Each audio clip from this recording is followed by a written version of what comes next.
चलो कोई पैसे ले भी जाए कोई मसला नहीं, लेकिन मेरी जो डॉक्यूमेंट्स हैं अंदर आईडी कार्ड है, बैंक कार्ड है, या जो भी कोई डॉक्यूमेंट्स है वो मुझे दोबारा कोई फ़ोन करके दे दे। तो उसके साथ जब सीन हुआ था ना, पर्स उसका मेरे भाई समुंदर पे कहीं गिर गया था, और यही सीन हुआ था, हम स्टॉप पे जा रहे थे, तो उसको उस टाइम भी याद नहीं था। एक कॉल आई हमें उसको, मतलब तो उसने बातचीत की, तो जब बोला ना कि बंदे ने, क्या तुम्हारा पर्स ऐसे ऐसे गिर गया है, तो वो उस टाइम बड़ा खुश हुआ। उसने अपने जो भी पैसे थे ना वो भी उस बंदे को देना चाहे, लेकिन उस बंदे ने उस टाइम पैसे भी नहीं लिए। उसने कहा नहीं मुझे पैसे नहीं चाहिए भाई, तेरी अमानत है, तू ले जा। तो यार मुझे उसका ये जो कॉन्सेप्ट था बहुत अच्छा लगा। जैसे अभी मेरे से पर्स गुम हो गया था, कैसे मिलता कुछ पता नहीं, जब पहले किमली गुम हुई कैसे कोई दे कुछ नहीं पता। तो भाई ये कॉन्सेप्ट बहुत अच्छा था उसका। तो आप भी अपना नंबर लिख के अपने पर्स में रख लो, ताकि कभी कहीं गिर भी जाए। आपका जो मेन डॉक्यूमेंट जो होता है ना वो कार्ड्स वगैरह ही होते हैं, पैसे तो बंदे को फिर भी मिल जाते हैं।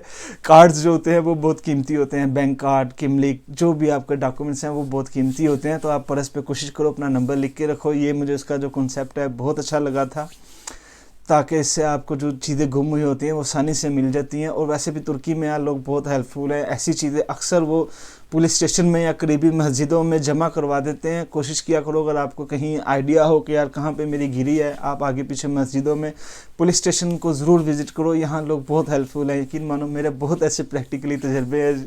ये वीडियो भी मैं आज इसलिए दोबारा शेयर कर रहा हूँ क्योंकि 2 दिन पहले मेरे साथ ये हादसा पेश आया है, तो आगे आप समझ सकते हो। तो मैंने खुद दोबारा से अब नंबर लिख के रख दिया, ताकि यार कोई गिरे भी तो डायरेक्ट कॉल करके उसी टाइम मुझे मिल जाए।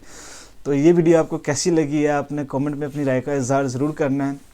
अच्छी लगी है तो लाइक भी करनी है, दोस्तों के साथ शेयर भी करनी है। मैं इंशाल्लाह आपसे मिलता हूँ अगली वीडियो में, तब तक के लिए दुआओं में याद रखिएगा। अल्लाह हाफिज़।